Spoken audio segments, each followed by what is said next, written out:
সজনে পাতার তো অনেক রেসিপি খেয়েছেন, কিন্তু এইভাবে কোনোদিন ট্রাই করে দেখেছেন কি? একদম ইউনিক। এইভাবে কোনোদিন কেউ বানায়নি। আমি কথা দিচ্ছি একদম ফেল হবেন না। তার জন্য কি করতে হবে? প্রথমেই গ্যাসে কড়া বসিয়ে তাতে ১ থেকে ২ চামচের মতো সর্ষের তেল দিয়ে শুকনো লঙ্কা, সর্ষে আর জিরে ফোড়ন দিয়ে দিতে হবে।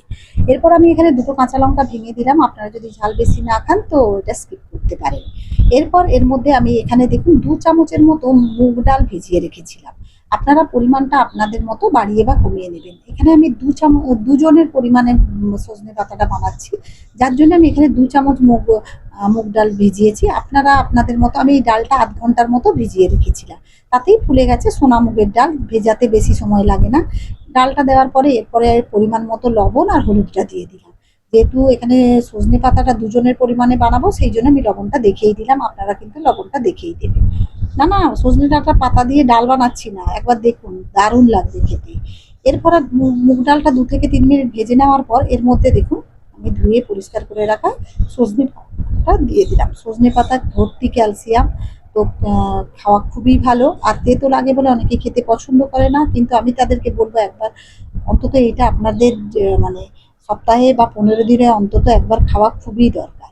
এরপর দেখুন ভালো করে আগে তো এগুলো কিনতে পাওয়া যেত না। এখন তো সব সারা বছরই মার্কেটে সবই পাওয়া যায়। এরপরে এর মধ্যে একটুখানি জল দিয়ে এটা ঢাকা দিয়ে ৫ মিনিটের মতো স্লো ফ্লেমে হতে দিলাম, যাতে ডালটা হাফ কুক হয়ে যায়। ভেঙে না যায়, গলে না যায়। জাস্ট দেখতে হবে যে ডালটা এরকম আ দেবে, মানে এটা সেদ্ধ হয়েছে, কুক হবে জাস্ট। কারণ গলে গেলেও ভালো লাগবে না, আর একেবারে তাহলে ঘেঁটে গেলেও ভালো লাগবে না। গোটা, গোটাই ডালটাকে রাখতে হবে। এরপর আপনারা দেখুন হাতেও চেক করে নিতে পারবেন যে এরকম এইরকম গোটা, গোটা থাকে, জাস্ট দাবটা বসবে যে এটা সেদ্ধ হয়ে গেছে। এরপরে কিছু না, এইভাবে গ্যাসের ফ্লেমটা স্লো রেখে এখানে দেখুন কিছুটা নারকেল কোড়া দিয়ে দিচ্ছি। আমি এখানে নারকেল কোড়াটাও ধরুন ২ চামচের মতো দিয়েছি। যেহেতু ২ জনের পরিমাণে বানাচ্ছি তো সবকিছু আমি এখানে ২ চামচের পরিমাণে দিয়েছি। দিয়ে ভালো করে মিশিয়ে নেব।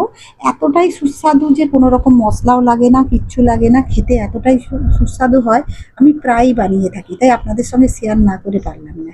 এইভাবে একবার বানিয়ে দেখুন, গরম ভাতে খুবই ভালো লাগে। এবার ঢাকা দিয়ে ৪ মিনিটের মতো হতে দেবো, যাতে নারকেলের ফ্লেভারটা পাতার সঙ্গে মিশে যায়। তারপর সবকিছু ভালো করে মিশিয়ে নেব। এইরকম শুকনো, শুকনো হবে। ভাতে মেখে খেতে খুবই ভালো লাগে। একবার আমার কথা মতো ট্রাই করে দেখুন। বাড়িতে যেগুলো বানাই সেটাই আমি আপনাদের সঙ্গে শেয়ার করি।